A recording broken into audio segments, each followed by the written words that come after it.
listening to The Trade Gods. Oh my God. I feel like I've been struck by lightning. It's crazy. They have way cooler stuff here. I don't know if when they come back in here into their StreamYard, they're probably going to find that hopefully I haven't deleted anything or shuffled any files around. But how's it going, Tyler? It's going good, and I will say their intro is great, but your intro is still the best I've ever seen on over on Seth Diewold YouTube's channel. Great intro. Oh yeah. Oh, thank you.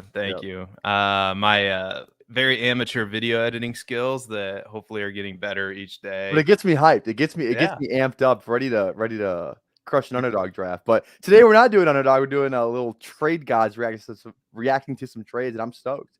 Yeah, that's right. We have 6 trades. So this might, there's also a deep end invitational. So it might be a shorter show because we do want you to catch that deep end invitational draft that's going to be happening. It's going to kick off here in 20 minutes. So we're not going to rush through this analysis, but it probably won't be the full hour that you're used to with Jason and Maddie, but I think that it's going to be just fine. So the first trade, and some of these are not going to look as pretty because I put them in right before the show.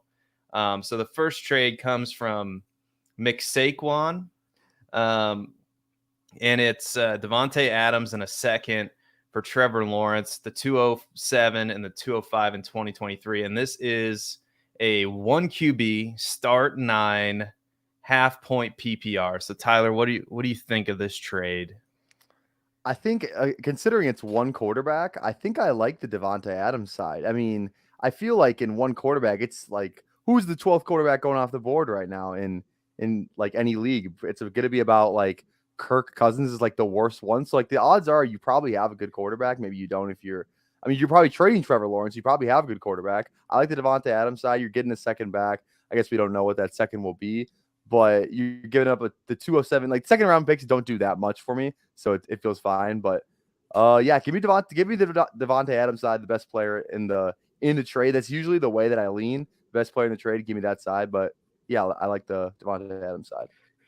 It's interesting because one of these trades, I'm assuming, is built toward winning now, and the other side is probably built toward more of a productive struggle. You're getting another draft pick. You're getting a draft pick this year, and I agree with you. Just on face value, I think I'd take the Davante Adams side in the 2024 second because I don't know why people are not valuing Davante Adams properly. I consistently see him going in the second round of these underdog drafts, and I feel like everybody's thinking, oh, he has Jimmy Garoppolo, and Jimmy Garoppolo doesn't throw the ball deep. Well, that's true, but this Las Vegas Raiders offense is still going to be in a position where they're going to be down. They're going to be in negative game scripts, and to think that Davante Adams is not going to live up to that ADP, that he's not going to do what Davante Adams seemingly always does, seems crazy to me. So I think Davante Adams is going to be just fine this year. He's going to put up a ton of fantasy points, even with Jimmy Garoppolo.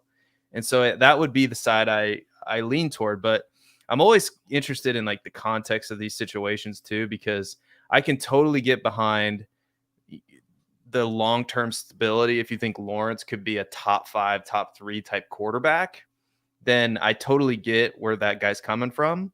And then you get an extra pick on top of that. But yeah, I think if you're making me choose a side without the context, I would choose the Davante Adams side for sure. So let us know how you feel in the comments with these trades. We'll do one more and then we'll run an underdog ad read or informative segment, as we call them on the Dynasty Roundtable. So this one might not be as pretty because there's some smudges on there. So we have Zay Flowers and a 2024 first for Bryce Young. This is in a superflex half PPR start 10. Yeah. Give me Zay Flowers in the 2024 first. That feels like a great trade. I mean, I guess we don't know where the 2024 first could possibly be, but Bryce Young doesn't feel like this, like the absolute, he doesn't feel like he's going to be like the smash pick that everyone's projecting Caleb Williams to be next year. I know he was the first overall pick, but I mean, yeah, Bryce Young feels fine. Like we don't know what he's gonna do. He could be like the worst player ever. He could be the best player ever. We don't really know. So I like you're getting Zay Flowers. And then if you absolutely need a quarterback next year, take a quarterback with that 2024 first. It's super flex. So You're probably going to get somebody you like. There's a lot of quarterback prospects next year in the draft. You got Caleb Williams, you got Drake May, you got maybe Quinn Ewers, depending on how well he plays at Texas this year. I feel like there's one other guy I forget. Oh, the Hartman guy. I forget where he went. He was at like Wake Forest or UCF. It was one of the black people. Travis Scott. What? There's Travis Scott. Scott? Yeah. No, am I thinking of somebody else? I think you're thinking of the rapper. Oh no, I think anyway. Keep going. Sorry, I'll look it up. I'm not super tuned in on the 2024 quarterback prospects, but my point is, it feels like there's going to be a lot of guys that you can draft next year with that 2024 first. Plus, you're getting Zay Flowers on top of it, who, by all reports out of camp, has been an absolute beast, like unguardable. I think was the word that all the NFL aggregate Twitter accounts use, like NFL Rookie Watch, ML Football, all those ones that we've made fun of a time or two over on the Dynasty Roundtable. So I like Flowers in the 2024 first, and I would accept this every day of the week as it stands right now in August. Who the heck was I thinking of? Travis Scott. I'm looking at it right now. I think Tyler Scott just get drafted by the Bears, right? Isn't it Tyson Bagent is who you're thinking of?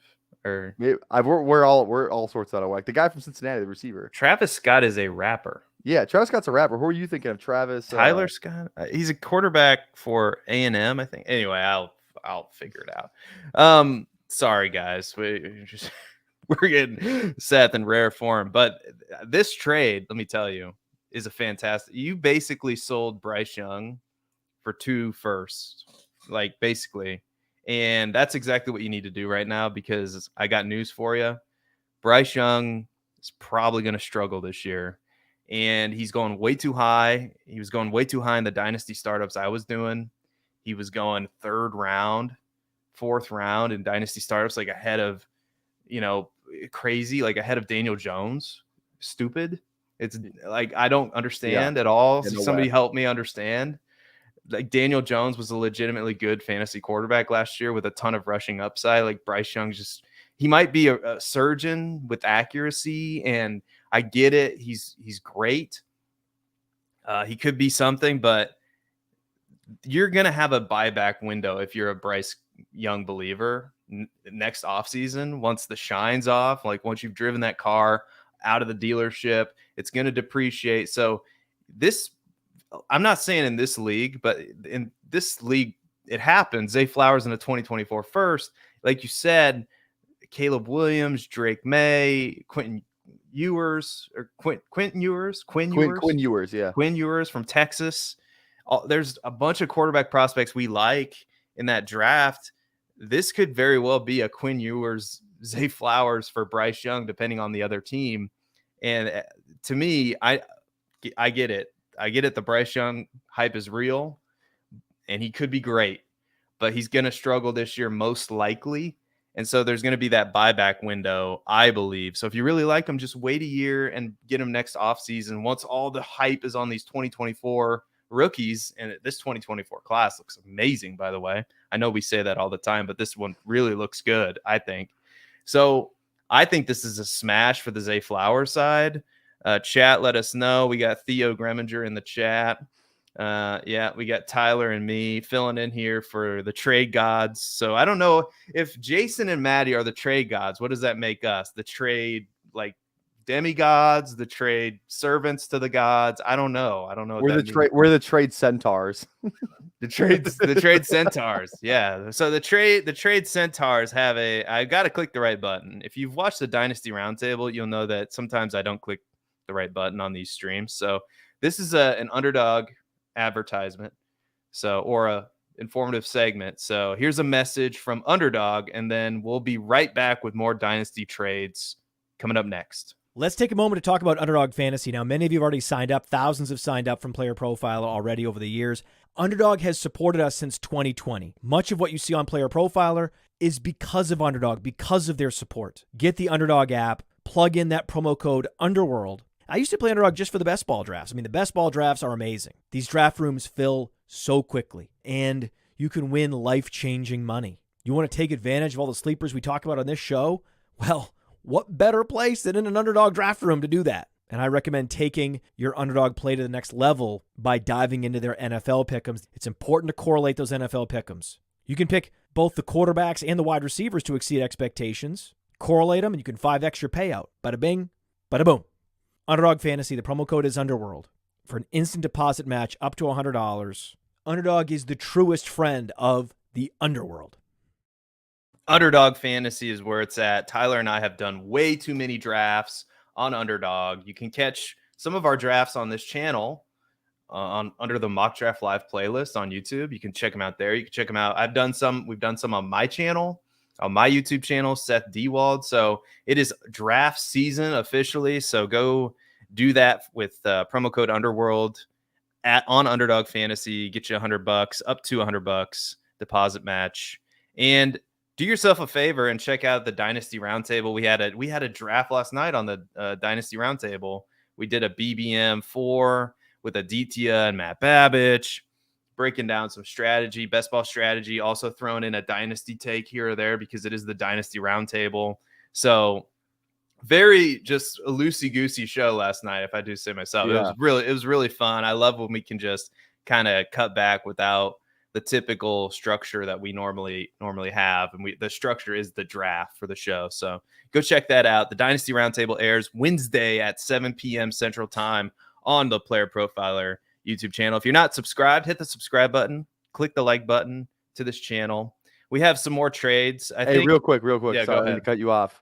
I just looked up how many underdog drafts I've done since it started over, I think it was like right after like February, March, I think around that time. I've done 519 underdog drafts this offseason. And how many slows are you in right now?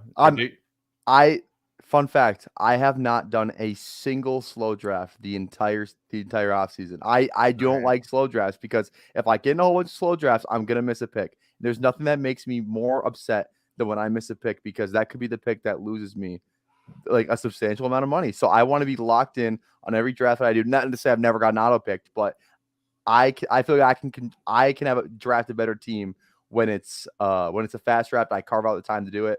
When it's slow draft, I'm not about it. I don't like it, because then I'm gonna forget about it. I'm gonna miss a pick for sure, and I'm gonna be in like 10 slow drafts, and my teams are gonna be worse. So 519 fast drafts. Now that I see that number, I feel like I have to get to 600. Just grind these last couple of weeks and just get to 600.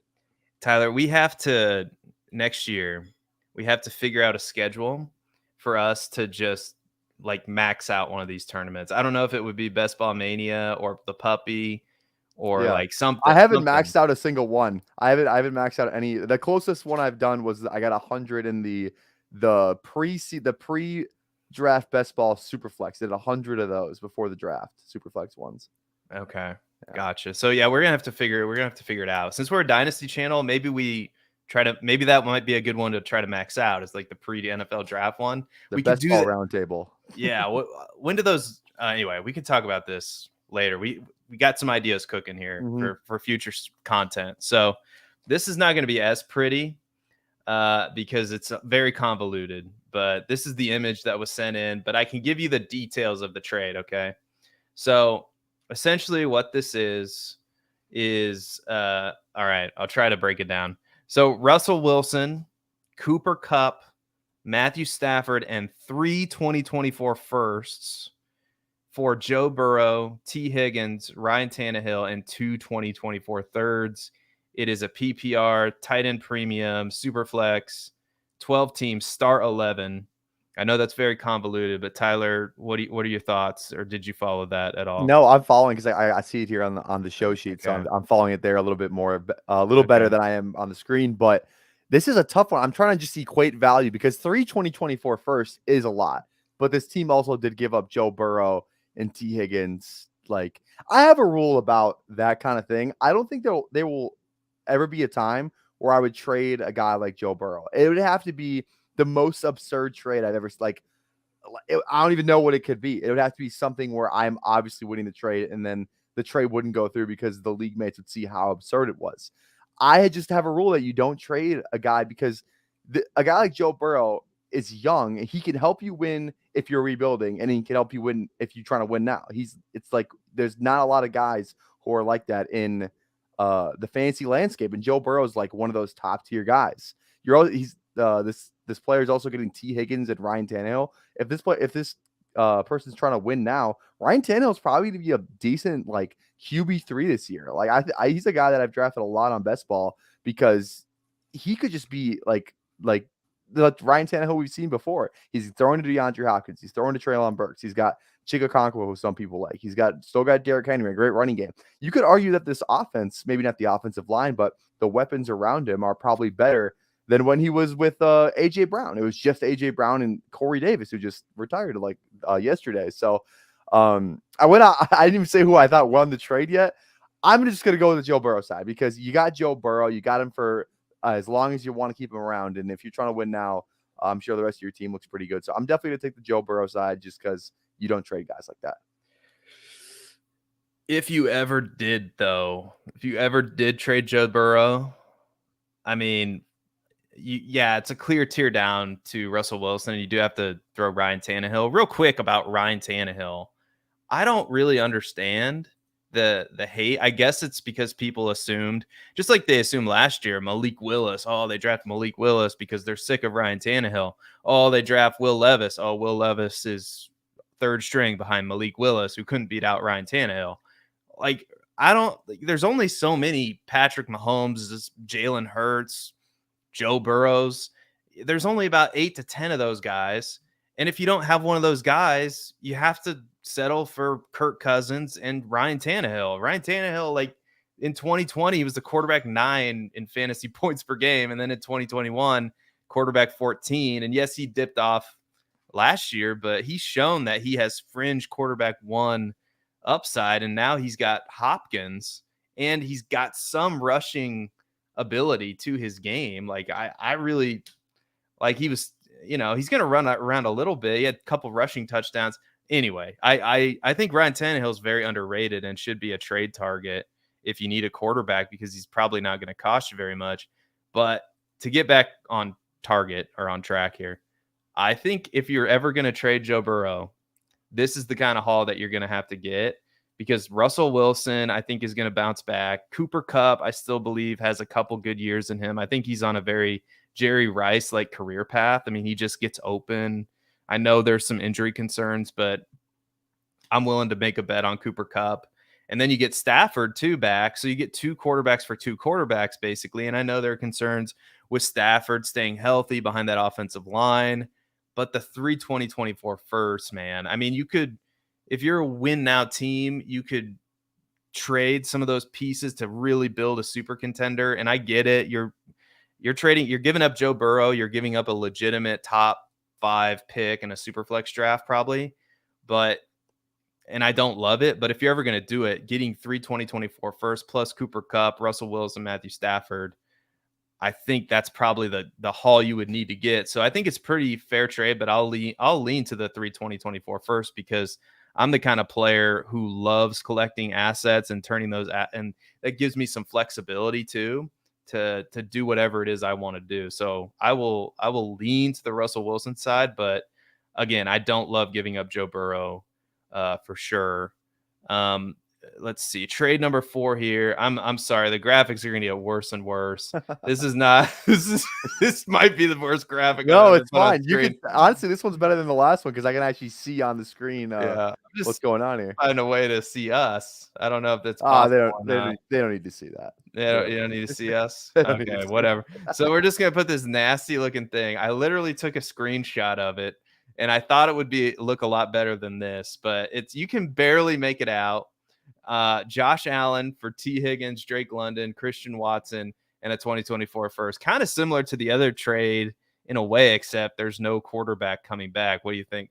What do you think, Tyler? See, this is the kind of thing that intrigues me because you're getting 3 prospects that you got to feel really good about. Just like you have your receiver core for the next like 4 to 5 years, just right there in T. Higgins, Drake London, Watson. And then on top of that, you get the 2024 first. So this is one where I just went on a rant about how you don't trade guys like Joe Burrow, like Josh Allen, but this feels like one of those ones where if it goes through and like what I want to know who else this Josh Allen guy, whoever is getting Josh Allen, who else does that person have on their team? Because they just traded like unless if their team is either really, really good and they had assets to trade, or they're like, "No, I'm just gonna get Josh Allen and then be left with nothing." I'm gonna go with the T Higgins side, just because, Okay. like I said, you got 3 starting receivers there, and then depending on what that 2024 first is, you could potentially get a quarterback. We already talked about the Ewers, May, and Caleb situation. So I like that side, especially with the draft pick. Give me that side. Yeah, I'm looking at his team right now, and I probably wouldn't have made this trade, if I'm being honest. Like, Yeah. yeah, I do love the content. He did send in his team. I haven't put it up on screen. I'm working on that right now, people. I'm doing 2 things at once. So why don't you hit the like button, because I'm trying to juggle. Here. But his team, as I'm working to bring it up, is Roshan. He has Josh Allen now. He has Roshan, Kendre Miller, Jordan Addison, JSN. So he must have been just loaded with picks. Yeah. Gerald Everett, Marvin Mims, Rashee Rice, Sky Moore, Anthony Richardson is who is in his starting lineup right now. That feels like a rebuilding team to me. I know there's some nice pieces there with Anthony Richardson, JSN, Jordan Addison, players we really like, but I think I probably would have. I don't know, man. I think there are times to make moves in Dynasty, and I guess you can say Josh Allen's always going to be a foundational piece of your team for the next several years. But I mean, it's not like you gave up veterans, you gave up young players. As much as I don't really like Christian Watson, I'm skeptical about Drake London, although his situation can change next year if Desmond Ritter's no good. I would have a hard time making that trade. I just don't think you're in the position to. So just for context sake, and I'll bring it up here shortly, but what do you think, Tyler? Yeah, I think that you kind of mentioned it. Like, I get that it's super flex, but just because it's super flex does not mean you can just get rid of all your good your good skill position players. Like Drake London is he's got to be a top 10 dynasty wide receiver right now, somewhere in that like top 12 at least. Same with T Higgins. Christian Watson is in that similar range too. And the 2024 first, like I just love first round picks. So yeah, you're looking at it. It's the receivers. I mean, you got Jordan Addison, you got JSN, but those you never until they play. We don't know truly how good they're going to be. Obviously, I like the prospects, but you truly never know. Like, will Jordan Addison be better than T Higgins? Like, I would say it would be like stupid to assume that just as a given.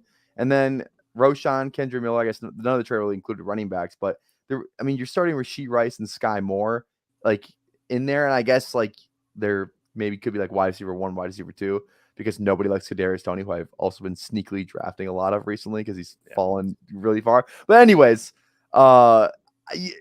you had such a great core. I mean, you could have figured out quarterback a little bit down the road. You probably could have traded Jordan Addison and JSN, package those 2 guys or one of those guys for maybe a mid-tier quarterback. If you already had Anthony Richardson, maybe you trade. I don't know what the trade would be like.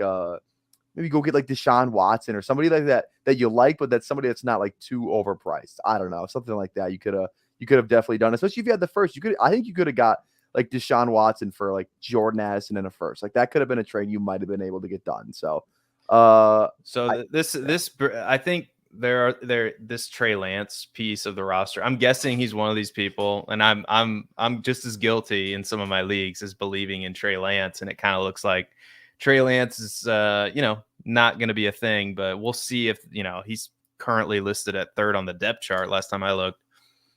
So I'm guessing as a part of his rebuild, he was probably counting on Trey Lance. So I'm guessing that the Josh Allen is probably like that elite quarterback that he was hoping Trey Lance would be. When you think about dynasty trades, you have to think about, okay, is this trade going to help me win? Is this trade a part of my strategy? And the more I think about this trade, and it's nothing against this person because I think I've made this mistake before as well. It's like, sure, you could hit on Rashee Rice, Marvin Mims, and we like those players. Sky Moore too. It's a super young team. And if you hit on some of those guys, great. Roshan, Kendre Miller, it's a super young team. But man, it really feels, even with Josh Allen, it feels like it's still a year away, or you're going to have to hit on some of these rookies right now in order to make it work. And and then looking at the bench, it's not really like the bench is super deep. I mean, you have Aiden O'Connell. We have some stashes that we like, but Kenneth Gainwell's there. Tyler Boyd could fill in, I suppose. Elijah Mitchell, same story. But I think when you think about trades, you have to think about is like how is this going to help me win? Is this going to help me win in the future? Is this going to help me win now? It feels like a win now trade that I don't know if it quite aligns. You had to give up a ton to get him. I don't know. I don't know if I love it for Team 4, but who knows? Who knows? Yeah. The next trade here. Again, sorry for the blurry quality. No, this one looks good. This one looks good. The photo, it's a little blurry, but Christian Kirk is traded. And the team is sending Jeff Wilson, Sky Moore, and Luke Musgrave. This is a 12-team PPR superflex start 10. What do you think, Tyler? My gut reaction is Christian Kirk. Like I said, I like to look at the best player in the trade is obviously Christian Kirk. So I like the Christian Kirk side, but I think this is like because you can talk yourself into Sky Moore and you can talk yourself into Luke Musgrave. Jeff Wilson probably not so much as a long term.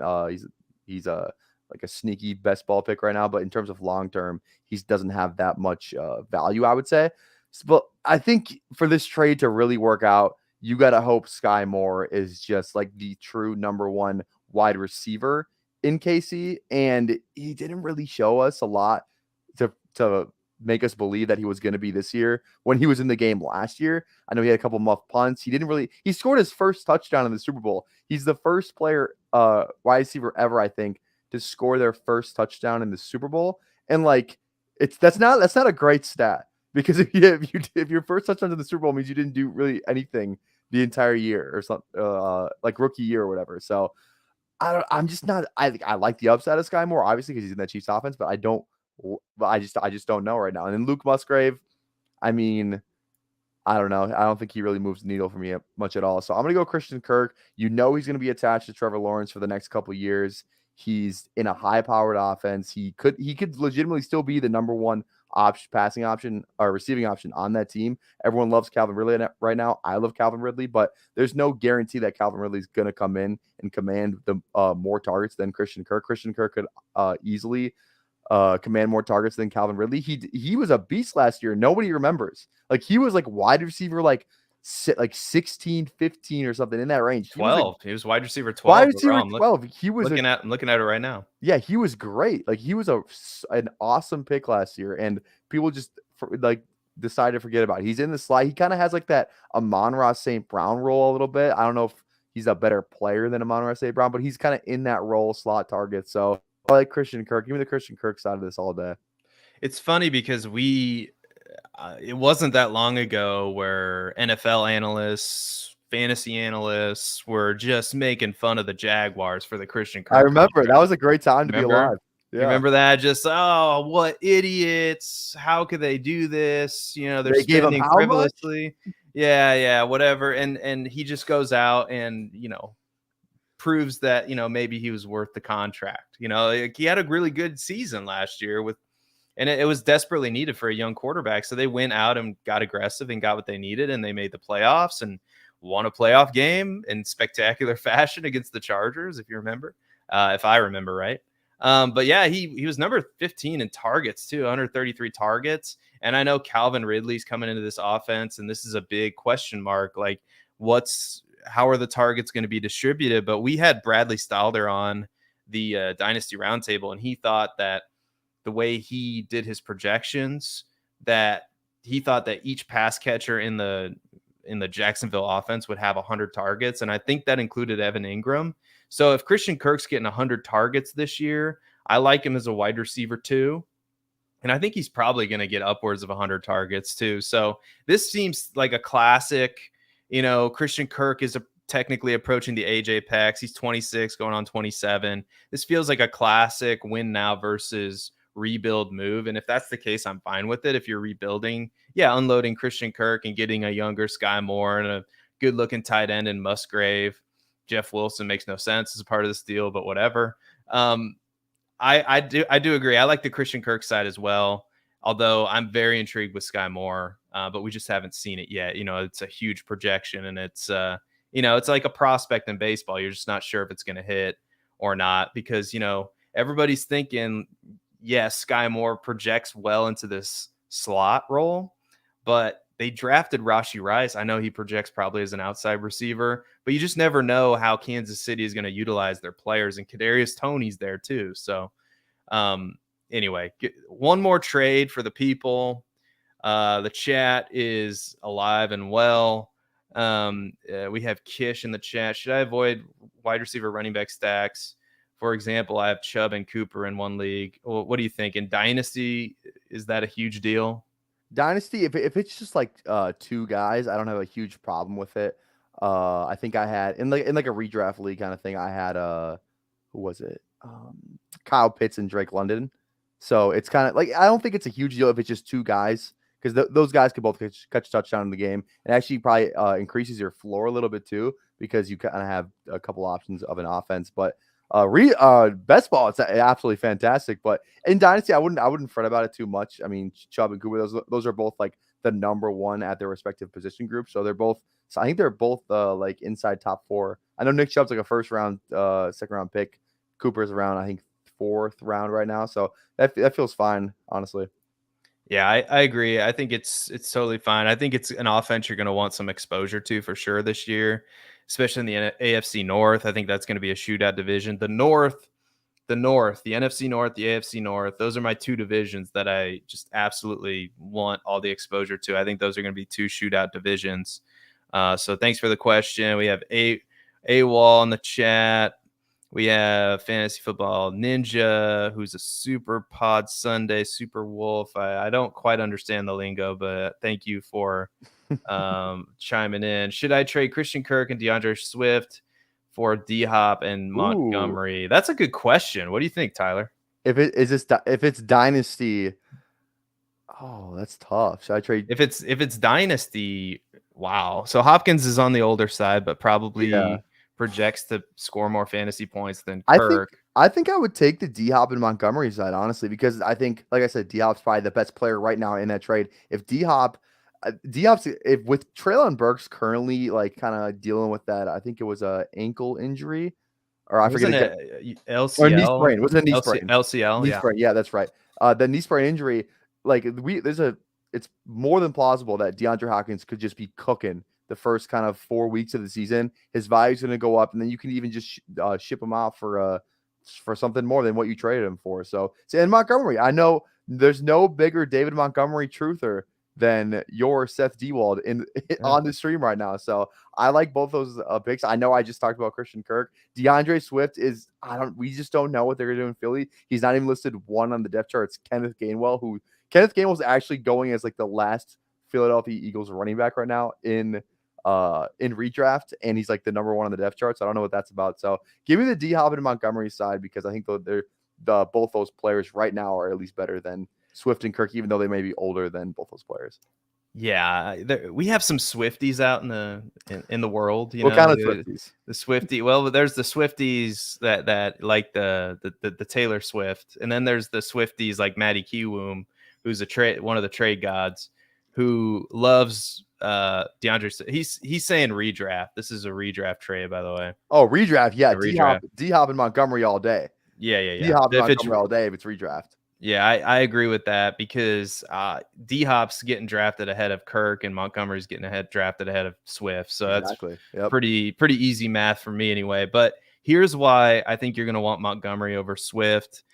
Montgomery's put up seasons already of RB1 territory. Like Matt Babbage goes all crazy on me on the Dynasty Roundtable when I say, obviously Montgomery has RB1 upside, meaning top 12 running back upside. And I think he's going to finish as a top 10 running back this year because he's done it before on a worse offense. Like it just makes sense. I know he was younger, but he's only 26 years old. They signed him to a contract. I know they didn't have to though. I mean, he's a running back and supposedly, a dusty old running back, old David Montgomery, but the Lions clearly prioritized him as a staple because he can just do things that Jahmyr Gibbs can't do right now. Jahmyr Gibbs is under 200 pounds. Jahmyr Gibbs is going to be used as a pass catcher. Jahmyr Gibbs is fantastic. But as a complement to David Montgomery, it's a pretty dangerous backfield because David Montgomery can do it all. He can pass protect, he can catch passes, and he can bring along a rookie,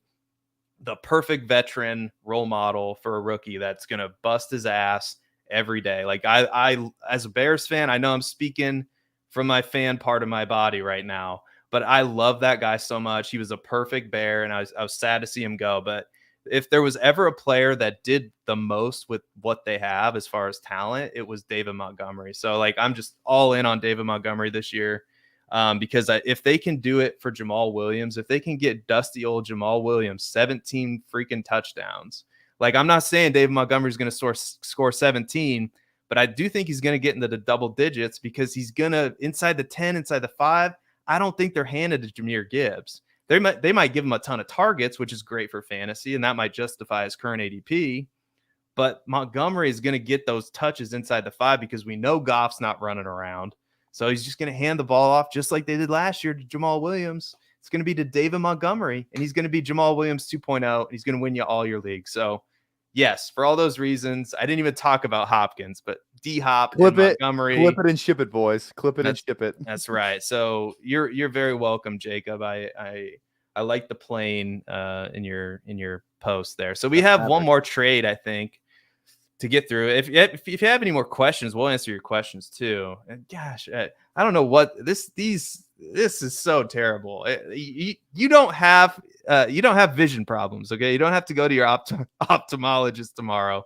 I will read you the trade. All right. Jason and Maddie can make these awesome graphics. I need to work on my graphic game.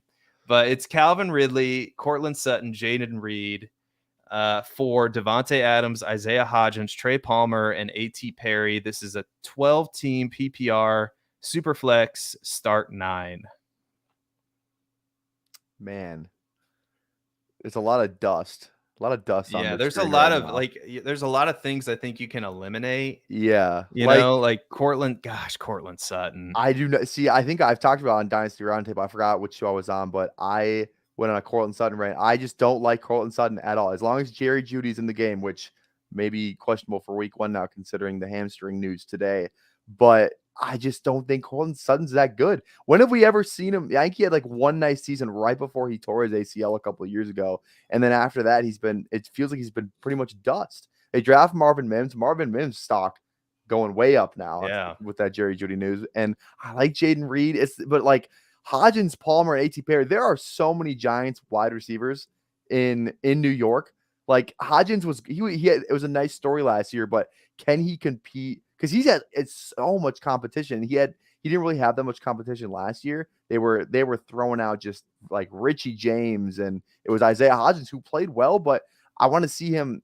I think I want to see him like do it again before we start treating him like a real asset. Darren Waller's there now. Sterling Shepard is back. It's Sterling Shepard, but he looked good in preseason. I was watching him at the gym the other day. He looked kind of shifty, but that's neither here nor there. All Trey Palmer doesn't do anything for me. A.T. Perry doesn't do anything for me. So it pretty much just comes down to Davante Adams, Hodgins for Ridley, Sutton, and Reed. And I think I'm just have to go Ridley, Sutton, and Reed because I also love Jaden Reed because he's probably going to be a starter this year. And I know on the Dynasty Roundtable, your hot take was Jaden Reed will outscore Christian Watson. And I don't think that's it's a hot take, but would I be like absolutely shocked if Jaden Reed just caught more balls than Christian Watson? I don't think I would. So give me Ridley, Sutton, and Reed side of this deal. Yeah, that theory you brought up of mine, I think is starting to grow in popularity because I'm seeing Christian Watson's ADP go down just a little bit. And my whole premise of that is, what do you think they're going to do with Jordan Love? You could argue the best players on the offense are the running backs, right? Aaron Jones and AJ Dillon, and they were about middle of the pack running the football last year. I could really see that going up. I could really see that going up, maybe 45%, maybe 48%. And once you start to get to 48%, that puts you in the top 10, top 8 of running the football. And that's really going to limit opportunities for Christian Watson, especially deep down the field, those deep routes that he was running last year. So I also think this Packers offensive line isn't as good as it once was. I think David Bakhtiari's getting older, and that means that there's going to be less time for Jordan Love to throw the ball. Who excels in short to intermediate routes? It's the guy they drafted with pick 50 overall, Jaden Reed.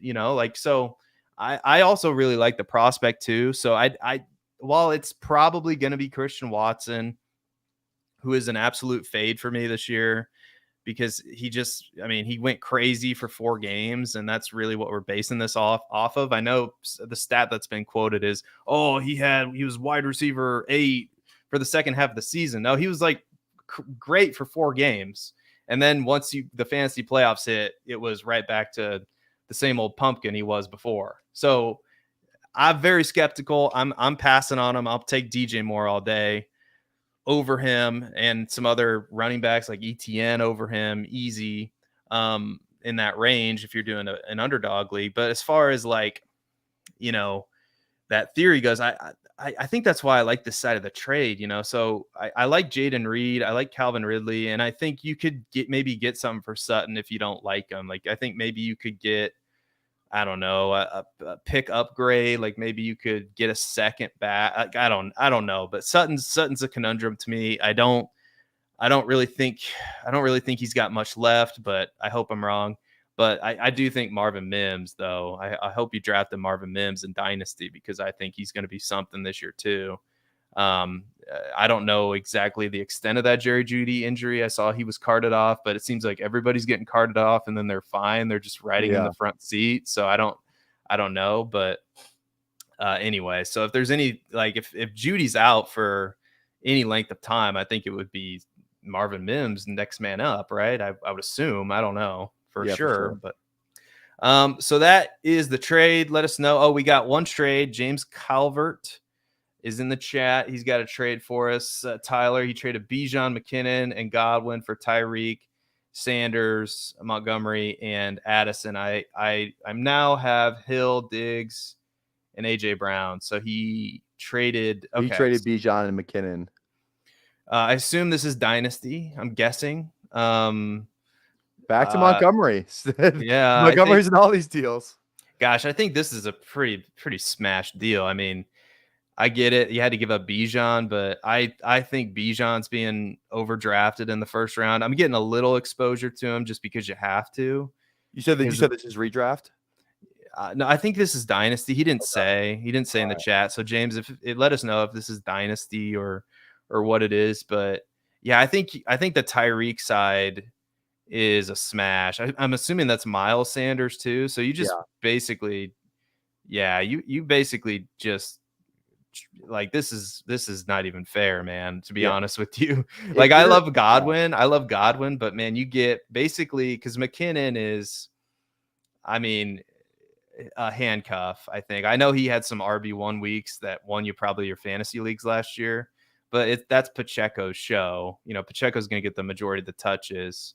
And you're not really going to know when to start McKinnon unless you need to start him. You know what I'm saying? Unless you're like completely depleted at running back. But Tyreek, Miles Sanders, David Montgomery, Jordan Addison is quite the haul for basically what I'm thinking is Bijan, Godwin, and a 30-year-old Jerick McKinnon. If you're going to trade Bijan, this is a great haul to get, especially when you're pairing Tyreek, Stephon Diggs, and AJ Brown. Those are all 3 of those guys are going in the first round on Underdog right now. Like that's just you have the best wide receivers in the league. I don't need to see any of the other teams. You have the best wide receivers in the league. And then you got like these sneaky like fringe RB guys, like the RB2 type guys who have real upside. Miles Sanders has real upside in my opinion. David Montgomery, we just talked about. And then you get Jordan Addison still building for the future a little bit. So when Tyreek Hill retires in, I forgot what he said, 3-4 years, whatever it was, you got Addison coming up the ranks, or any bye weeks, you got Addison just right behind there, who made a nice catch in camp today. I saw it was a really nice red zone catch. So gotta love the stuff we're hearing from Jordan Addison. But this feels like a smash pick. I don't even think it really matters if it's redraft. This is an unfair trade. Like this trade's not going through. He did confirm it's Dynasty. So thanks for confirming that, James. Appreciate you putting that in the chat. I'm in agreement with you, man. I love the especially if you're a win now team, you'd almost have to be trading Bijan and I guess Godwin's in like 27. So he's at the AJ Pex right now.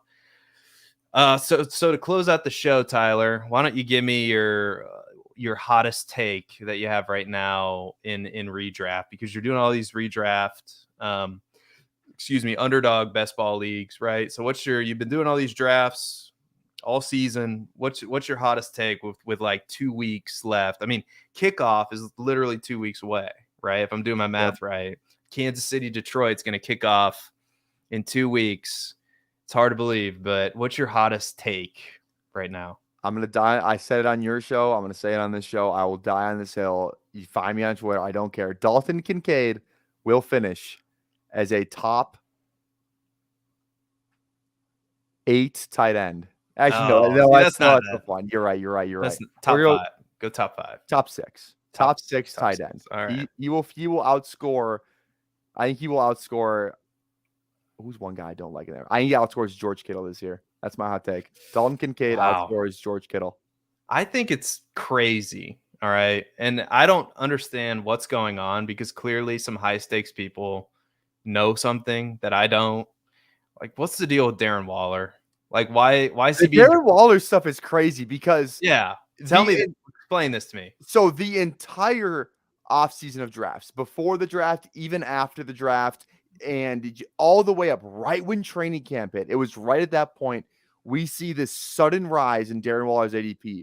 He was going as the tight end 7. He was going because it was going Kelsey, Andrews, Hawkinson, Kittle, Pitts, Goddard, Waller. Now Waller, he's jumped Goddard, he's jumped Pitts, and he is just, and it's there's no, like, nobody got hurt, no new situations happened at all. Like, it's just like people are just talking about him, and that's the reason he's going up. Like, there's been no like quote where like Diewold says Darren Waller is going to have 150 plus target season. Like, there's nothing, there's no rhyme or reason to it. It's just people are like just now catching on that they think Darren Waller is just going to have this absurd season. And like, he has the upside. We've seen him do it before, but it's been a while. I don't know. I mean, I'm still drafting Kyle Pitts over him. I'll die on Kyle Pitts still too. I love Kyle Pitts, but Kyle Pitts, I got Kyle Pitts. All right. Not to make, like, we're going off the rails a little bit, but oh well. But Kyle Pitts, I got at pick 88 the other day. I couldn't believe it. Like, pick 88. I was like, well, this is crazy. Like, this has gone too far. We do realize it's him and Dick Butkus. No. Mike Ditka. That's a Matty Kiwoom thing. He confused Dick Butkus and Mike Ditka. Both badasses, to be sure. Both Bears. But Mike Ditka was the only tight end in the rookie year that went over 1,000 yards receiving. It was him and Kyle Pitts. Kyle Pitts is freaking good at football. It's just like Arthur Smith's scheme is, like, I guess, allergic to getting him the ball in the red zone. I don't understand. Like, but you would think with Desmond Ridder, like, what's the easiest thing for a rookie quarterback to do? Throw it up to this really big athletic guy in the end zone, like when you're down there. Or I guess maybe hand the ball off to Bijan is probably the easiest thing to do. But it's just crazy. It's crazy. But my other point is, I don't understand. He's like clearly being drafted ahead of George Kittle now. And I know is he that high now? Is he tied in 4? I've seen it happen. I don't know if it's here, consistent. I have it pulled up right here. I can check. All right. You tell me if I'm wrong, but I've seen him go ahead of Kittle, and that's just crazy to me. Because he is tied in 4. ADP 59. He's going 7 picks after TJ Hawkinson. That's insane. That's absolutely insane. I'm not opposed to Darren Waller, but you should. Here's one thing for underdog right now. You are not allowed to draft Darren Waller because there's so many people for probably 75% of the contest who got him as tight end 7. So you can't draft Darren Waller because it's not a good pick. You can't do it. You're going to lose the contest. Yeah, no, I completely agree. And George Kittle, like, if you just compare, like, Waller's missed what?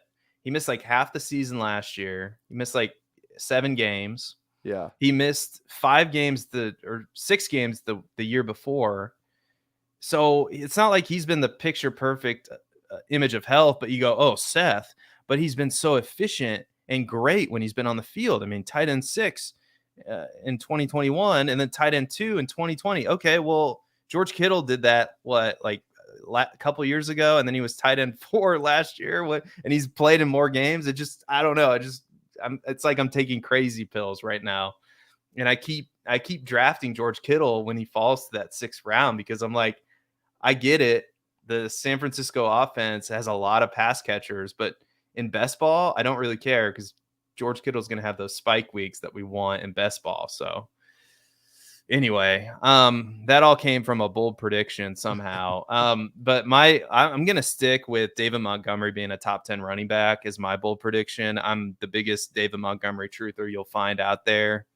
I think there's a lot of evidence in his corner. I mean, he's being drafted as the RB 23 right now. He finishes the RB 27 in fantasy points per game. So I feel like he's being drafted really close to his floor. Now he's in a better offense with a much better offensive line, wide receivers that are going to open up the offense for him. I mean, he was playing with freaking Dante Pettis and Equanimous St. Brown and N'Keal Harry last year. Who got cut today? Yeah, who just got cut today, apparently. And Darnell Mooney was hurt, and then he was hurt. And so it's just a clown car of lies as far as the offense goes for the Bears. Just a freaking nightmare. And literally all they had was Fields running the ball, which they unlocked him for a while and starting in week 6 in that Patriots game. But there was that week 7. Anyway, whatever. But yeah, David Montgomery, I'll be his stand for life. So top 10 RB season coming at you. Going to have 12 touchdowns. Not quite the 17 that Jamal Williams had, but I think he's going to get 12 rushing/receiving touchdowns this year in a Josh Jacobs-like season where he's being overlooked and he shouldn't be, even though it's not exactly like the Josh Jacobs situation. Okay, I understand. There's a first-round running back playing with them. All right, I get it. Okay, some guy on Twitter is like, "Well, it's not exactly the same." I was like, "Okay, I got it." But you're missing the overall point, man. Is that he's a huge value right now. That is the show. I think we're gonna let you go. Go check out the Deep End Invitational. It is airing live right now on the YouTube channel. Don't forget to subscribe and like the video. Go follow Tyler at PPR Tyler. Follow me at Seth _DIEWOLD. And that is it. Hopefully we filled in for the trade gods. We're trade centaurs is what we decided. Yep. Trade centaurs. Yeah. So hopefully we did a good job, and hopefully I can find the end screen here. It's always a struggle. There's so many things here. Well, here it is right now. Let me just check if we have any. All right. Yep. James Calver's in the chat. Shout out to the chat. So anyway, thank you so much. See you later. Bye-bye, everybody, and have a great night. Hey, I want to take a moment to thank you for tuning in. It's important to me that all of our media be free. This is only possible because of you allowing a true independent sports media enterprise to thrive unlike any other in the business. So please subscribe to the All In Package to continue to make all of this possible, to ensure that all of our stats, information, data, content is available to you, especially you, the people that get the site and get the show.